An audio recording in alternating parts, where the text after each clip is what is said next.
I love to see you again. It's Lady Gaga. Doesn't she look spectacular? Wow. You gotta love Gaga. You really do push the boat out. Congratulations on these looks. And that actually, that's not a working telephone up there, though, is it? Hello? Hi, Jonathan. How are you? I'm very well. You don't have to use the phone. It's okay. Come here, you cheeky minx. Look what we got you. Thank you. We got you a new teacup It's to replace so the old sweet. one. You Isn't put that it nice in of my us, ladies and gentlemen? dressing To room. replace Isn't the that one that nice? was stolen by me when she came on last time. Look, what an incredible year it's been for you, because when you were on last time, I think people were coming to terms with who you are. They were beginning to enjoy your music, but you were sort of seen as a bit of an oddity. Would that be fair, do you think, back then? I guess so, yes. Yeah.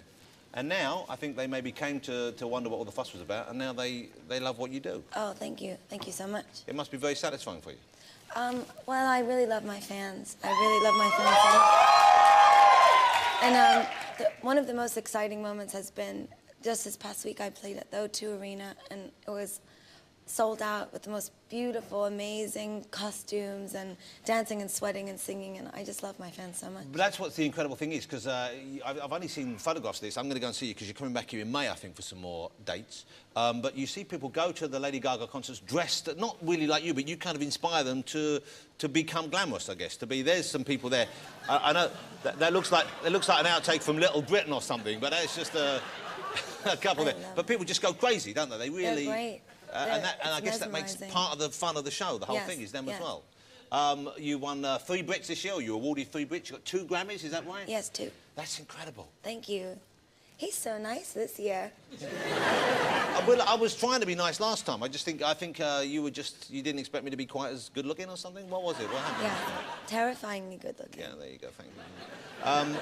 The clothes thing has become such an issue now. Everyone wants to see what you wear next. Everyone loves seeing these outfits. It's like performance art, really, and I'm sure that's partially the intention. Do you ever worry, though, that it will overshadow what you didn't overshadow the music, or is it all much of a oneness? No. I'm going to hang up on you for that because otherwise question. you'll be charged a fortune for that call. It's OK, though. Don't panic. I'm on a friends and family list. I think that for a very long time, I haven't really yet in my generation had sort of a figure that was really an escapist figure for me that I could latch on to and have the fantasy of the music and their life really inspire me. And I guess I've always lived, since I've been in New York writing music, this very sort of art-centric, glamorous life. And it's important to me to always be that for my fans. And the idea of showbiz, you know, Michael Jackson, showbiz, and the sentiments of music and performance. Today, with the media and the way that it is, you see absolutely legendary people taking out their trash. It's something that we as a society don't really want to see, but we keep buying into it, and I think it's actually destroying show business. So, if anything, there's absolutely no way I would ever give up my wigs and hats for anything. Yeah, because I don't think I've ever seen you looking less than spectacular. Thank you. So you must put that work in all the time. But where do the clothes come from? You come up with ideas, you have a team of people suggesting stuff to you? Well, the House of Gaga is all my friends, and they travel with me a lot, but we work in so many different cities around the world in making new clothing. The living dress that you just saw for the Brown Eyes performance, that's something that the House of Gaga built, inspired by designer Hussein Chalayan, a living dress. Well, it's a marvellous piece of technology. The clothes themselves, where do you keep them? You can't keep them at home. Presumably you have a whole separate area for the outfits, because you don't want to throw them away. You don't want to get rid of them because they're kind of... I keep everything on the road. Okay. I don't have a house right now. You don't have a house? No, because I'm always on the road, you know, and I put all my money into my show. Is there anything that you get offered, or do people come up with an idea? I'm thinking this is perhaps a silly question, but have you ever been given something and you said, no, that's too daft, I wouldn't wear that?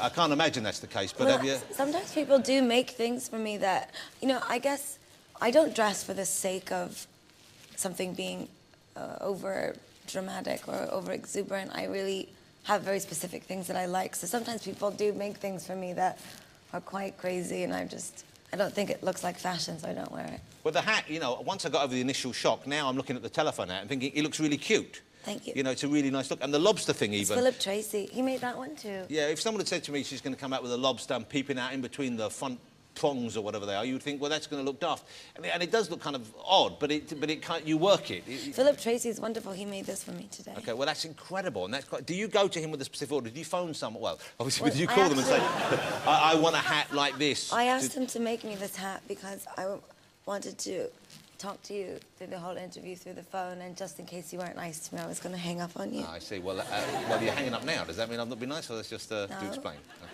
Actually, you've been very nice. I can't do it. Good. Well, I'm pleased to hear that. Want my tea? Have your tea. Have some tea. It's not. There's nothing in it though. It's just chamomile. You know. Don't you?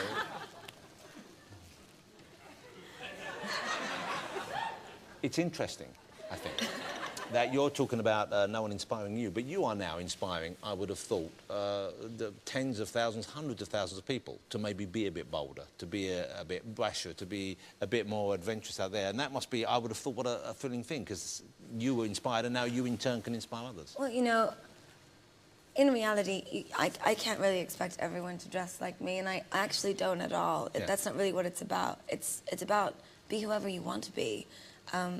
It's not about emulating me as a musician or as someone who wears fashion. It's in the show. I look out into the audience, and at the end of the night, I say, if the show is successful, they don't leave connected to me. They leave connected to each other. They've found a bond between one another. I mean, you know, I'm going to see bands when you were younger. Yeah. It's like you show up and you you go and you feel like you're a part of something. Yeah, you feel part of a gang. And in a way, if someone is kind of a very individual performer in that way, who not everyone necessarily gets, not everyone understands, you feel closer because of that. You feel like you're really part of a kind of... Yes, and I truly was, and I still am in some ways, you know, an outcast from the music industry because what I do is so different, and I don't really have any friends in the music business. None at all. That's a very... And that's really why, you know, it's when you bring people up like you, don't when they? you bring up people in Britain who are in fashion, they have been the ones that have really been my friends and who have said there is a place for you in the avant-garde world, and we love you, and in that way I felt like I had a place to belong. I get the feeling from you saying that. Did you feel surprised that people in the music industry didn't warm to you then? Didn't immediately get you, didn't like you, in the same way that fashion people I do? didn't really care. I was just very excited that I had a record out. And today, actually, to answer your question about the fashion overshadowing the music, we just went diamond worldwide. The album has sold 10 million records, so... I didn't even know you could go diamond. Yeah. Diamond sounds incredible. Is that more than platinum or what is that? I don't understand. Yeah, it's more than platinum. More than platinum? I didn't know you could go more than platinum. It's exciting. I feel so blessed. But in that way, I guess it's sort of the testament to, especially in the age of piracy and how many people are not buying music anymore. Well, I think a lot of your fans buy the CDs to turn them into hats. Yes, they buy 4 and 5 copies, and they're so cute. They stand outside the hotel and they say, they come up with, Lady Gaga, we love you, but we've been waiting for 10 hours. I have 5 CDs, and you must sign all of them. This one in red, and this one in blue, and this one in yellow. You can, I imagine, we've talked about you making the effort whenever possible, but you could sneak out kind of undercover in slobby clothes and they wouldn't know it was you. Listen, I promise you, first of all, I don't wear slobby clothes. I bet you, come on. Gaga, listen, now for 1 second. Come on, you wake up in the middle of the night and you know, you've had a late night, you've been out, and just for the fumes from your audience, I understand, would probably be intoxicating, and then you want to just sneak out somewhere. You must have a pair of old sweatpants you pull on, a vest. If you're watching TV, have you been tempted by a slanket? Don't do that. No. Look, I'm imagining. Have a look at that. What do you think? Do you think you could? Don't you think that would? Doesn't that look? That's a slanket. That's horrible. It's not horrible.